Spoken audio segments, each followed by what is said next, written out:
여러분 안녕하십니까? 민주당 대선 후보 5명이 부울경에서는 처음으로 토론회를 갖고 지역 발전 방향을 제시했습니다. 후보들은 기자회견도 잇따라 열고 최대 격전지인 부산의 민심을 얻기 위해 치열한 경쟁을 벌였습니다. 민성빈 기자입니다. 민주당 대선 후보 5명이 처음으로 부산에 모두 모였습니다. 부울경에서 열린 첫 경선 토론회에서 후보들은 노무현, 문재인 두 대통령을 배출한 PK의 중요성을 강조하며 각자 지역 발전의 비전과 공약을 제시했습니다. 이재명 후보는 유라시아 태평양 경제 관문으로 부울경 메가시티 추진, 김경수 지사께서 추진했던 그리고 문재인 정부의 핵심 과제인 부울경 메가시티를 통해서 부울경 지역의 경제를 되살리는 일을 저는 핵심 과제로 선정했습니다. 박용진 후보는 동남권 4대 거점 연계 발전과 공동산업 육성, 가까운 해안권 도시 특성을 살려서요. 부산, 울산, 동북권, 그리고 창원 남부, 진주 서부권의 선도도시들을 중심으로 지역의 균형 발전 전략을 전진 배치하겠습니다. 이낙연 후보는 부산, 울산, 경남의 권역별 특화된 발전 전략, 메가시티를 활성화해서 제2의 경제 수도로 만들겠습니다.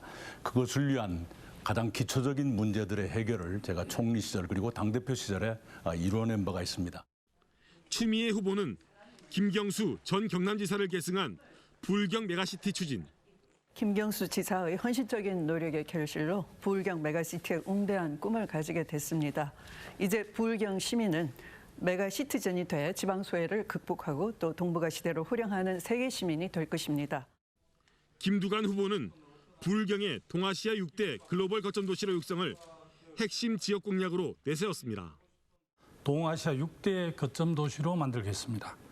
가덕 신공항을 통한 항공, 시베리아 연결되는 철도, 부산 신항을 통해 맹실 상부한 물류 핵심 도시로 키우겠습니다. 메가시티와 가덕 신공항 추진 등 비슷한 공약들이 제시됐는데 구체적인 추진 방안은 부족했던 것으로 평가됩니다. 또 토론이 진행될수록 지역 공약 경쟁보다 후보자의 의혹 공방으로 흘러 아쉬운 부분으로 남았습니다. 토론회에 앞서 후보들은 부산에서 잇따라 기자회견을 열고 지역민들과 접촉면을 넓혔습니다. 이낙연 후보는 지역민 3만 명의 지지 선언과 부산 발전 전략을 밝히는 기자회견을 가졌고 추미애 후보도 기자 간담회를 열고 부울경 공약을 발표했습니다. 다음 달 2일 이번 경선의 최대 승부처로 꼽히는 부울경 순회 경선 결과 발표를 앞두고 여당 대권 주자들의 지역 민심 확보 경쟁이 치열하게 전개되고 있습니다. MBC 뉴스 민성빈입니다. 택배 기사들은 택배 대리점과 계약을 맺고 배송 수수료의 일부를 대리점에 주게 됩니다. 이걸 대리점 수수료라고 하는데요. 그런데 기준이 없다 보니 부산 지역의 대리점 수수료가 유독 높은 편이라고 합니다. 이 대리점 수수료를 두고 택배 기사들과 대리점 사이에 갈등이 심해지고 있습니다. 현지호 기자가 취재했습니다. 택배를 배송할 때마다 대리점이 떼가는 수수료. 부산은 평균 18%, 택배 하나에 170원 정도입니다. 이 수수료와 택배사에 돌아가는 비용을 빼면 택배기사 손해는 2,500원짜리 한 건당 수입이 670원 꼴입니다. 사정이 이렇다 보니 수수료 비중을 좀 낮춰달라며 지역 택배기사들이 한데 모였습니다. 대리점 수수료 전국 평균은 11% 수준. 울산과 경남 등 다른 지역에 비해 부산 지역은 유독 높습니다. 땀 흘려 일하는 사람은 택배 노동자인데 대리점에서는 그냥 앉아서 택배 노동자가 힘들게 번 돈 5분의 1 이상을 가져가는 것이다. 택배 대리점 측은 대리점 운영을 위한 적정 수준의 수수료라는 입장. 대부분 소규모 대리점이다 보니 수수료 말고는 수익 나올 데가 없다는 겁니다. 배송 위주의 대리점으로 많이 되다 보니까 수익 구조가 배송 수수료 말고는 없다 보니 운영하면서 상당히 어려운 부분이 있다. 부산이 과연 높으냐? 그렇지만은 않다는 거죠. 노조와 대리점이 개별적으로 협상을 벌이며 갈등이 반복될 수밖에 없는 상황인 만큼 택배사가 나서 수수료 산정 기준이라도 명확하게 만들 필요가 있다는 지적이 나옵니다. MBC 뉴스 현지호입니다. 에어 부산의 유상증자가 기대 이상의 결과를 보였습니다. 흥행에 성공했다는 평가인데요.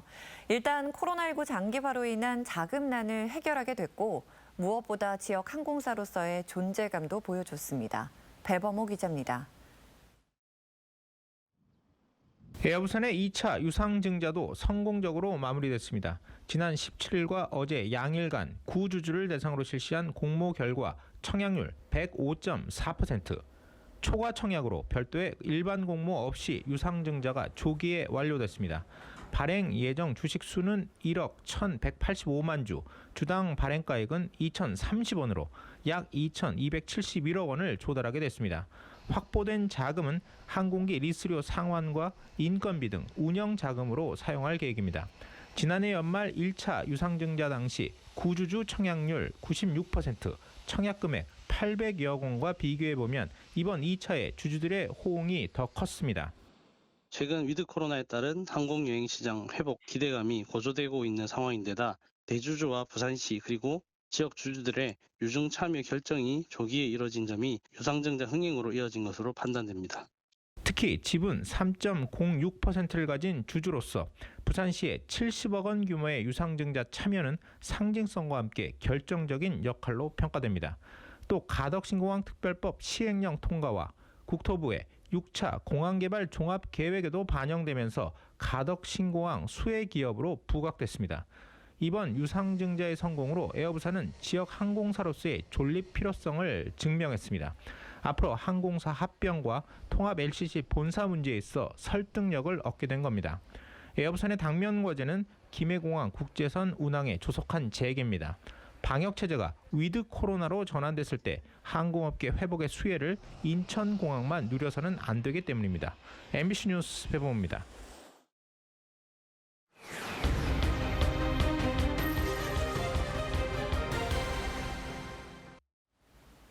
오늘 부산에서는 47명의 코로나19 신규 확진자가 나왔습니다.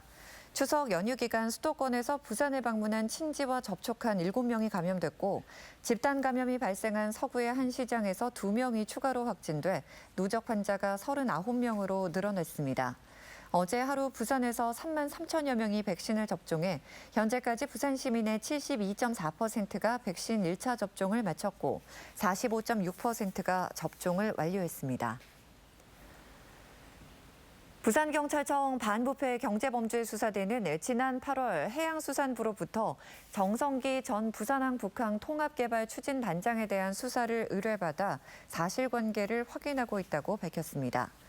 해수부는 북항 재개발 관련 트램 사업을 추진하면서 정 단장이 부산항만공사 권리를 방해하고 공문서를 허위로 작성한 혐의로 수사를 의뢰한 것으로 알려졌습니다. 앞서 해수부는 지난 6월 북항 재개발 1단계 사업 계획을 변경하면서 절차 위반 의혹에 대한 감사를 벌여 정 단장에 대해 징계 절차에 들어갔습니다. 조국 전 법무부 장관의 딸 조민 씨의 부정 입학 의혹 조사에서 대학 성적을 잘못 산정한 부산대 입학전형-공정관리위원회 위원장이 사퇴했습니다. 부산대는 지난달 조민 씨의 의학전문대학원 입학과정 조사에서 학부 성적이 1단계 전형 합격자 중 3등이라고 발표했지만 이후 법원 1심 판결문에는 24등으로 되어 있어 조사에 문제가 있는 것이 아니냐는 지적이 있었고 공정위가 인정했다고 밝혔습니다. 부산대는 입학서류 분석 결과 결과서 작성 과정에서 오류가 발생했으며 대학 본부의 입학 취소 결정에는 영향이 없다고 설명했습니다. 2030 부산 월드엑스포 유치를 위한 결의대회가 열립니다. 부산시는 오는 27일 오후 3시 부산항 국제 전시 컨벤션 센터에서 지역 상공계와 대학생 서포터즈 등 49명이 참석한 가운데 유치 다짐 대회를 연다고 밝혔습니다. 이번 행사는 부산시가 지난 6월 국제박람회 기구에 2030 월드엑스포 유치 신청서를 공식 제출한 이후 국민적인 관심을 끌어내기 위해 마련됐습니다. 개최지는 내년 하반기 후보 도시 실사를 거쳐 2023년 169개 회원국의 투표로 최종적으로 선정되게 됩니다. 국민의힘 대선 경선에서 최재형 후보의 공동 명예선대위원장이었던 정의화 전 국회의장이 최 후보에 대한 지지 철회를 선언했습니다. 정 전 의장은 페이스북을 통해 낙태 반대와 상속세 폐지 등 최 후보의 정책에 실망했고 가덕 신공항 재검토에 대해서는 아연실색했다며 더 이상 대한민국을 맡기기 어렵다는 결론에 도달했다고 밝혔습니다.